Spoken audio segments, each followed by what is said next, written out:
Macklin, look, how has the off-season been? Uh, I would say long. It's been long and hard, but to finally get to the season and to be rewarded with such a big fixture in the second round, it's already worth it. So yeah, really looking forward to it. But it was a long off season.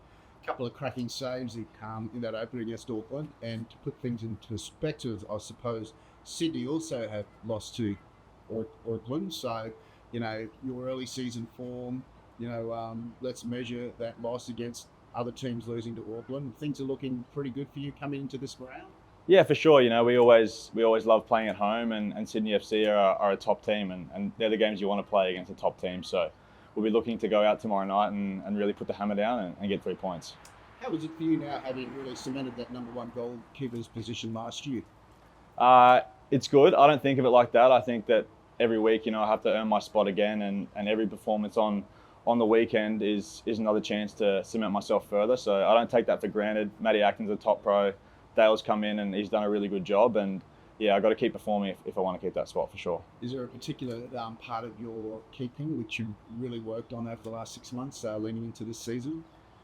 I guess a lot of it's been with the ball, playing a high line, really aggressive, and also trying to take care of my box and command my box a bit more. I think that's something that I can work on and really improve and take my game to another level. So yeah. How do you command your box better? I would say just be a bit more brave, be a bit more backing of myself and my ability to come out and smash people if I need to and get the ball and really just lead from the back. Yeah. Is that also from a verbal point of view in terms of setting that command and organising your back line if need be? Yeah, for sure. I mean, the goalkeeper sees the whole picture, so the first communication comes from us, and yeah, we have to really take care of, I guess, everyone on the pitch. You can see where the striker's pressing if he's pressing wrong. So that chain of command and communication, I guess, starts from me. So yeah, it's definitely a big point. This time last year, I suppose you beat Sydney 3-zip. That gives you plenty of extra reason to have realistic confidence coming into this weekend. Yeah, 100%. That's pretty much the exact same fixture at the exact same time as last season. So if we could recreate that, then yeah, I'd be more than happy. Where do you think their dangers lie?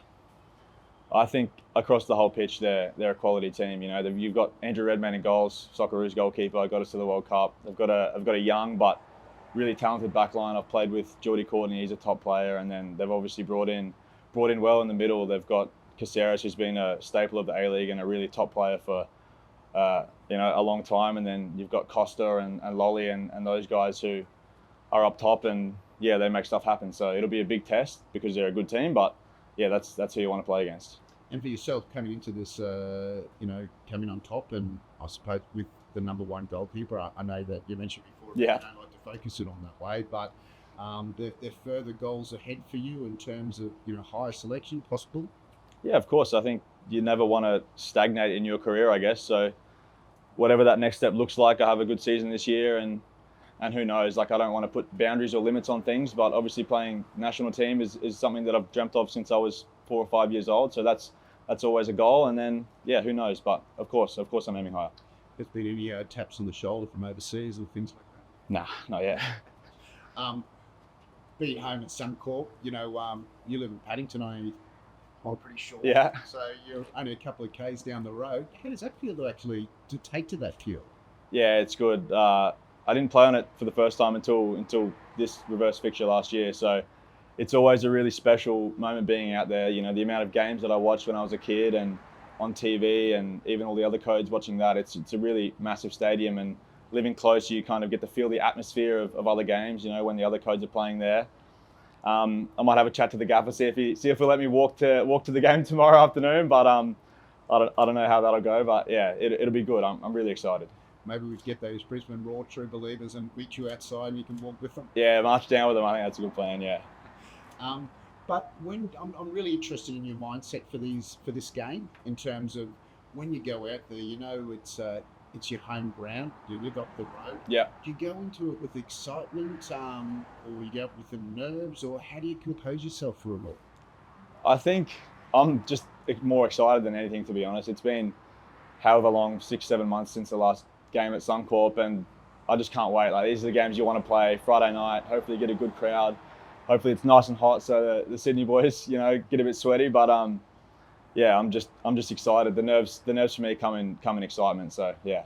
And just finally, where would an area do you think the Roar can rightfully take in and try and, I suppose, dictate terms? I think if we can play through their press and get in behind them, that would be obviously an area. They're a pretty aggressive team, so we'll see how that goes. And yeah, I guess we just have to win our battles, play our football, and back our boys up front and the boys at the back to knock them in and keep them out. So yeah.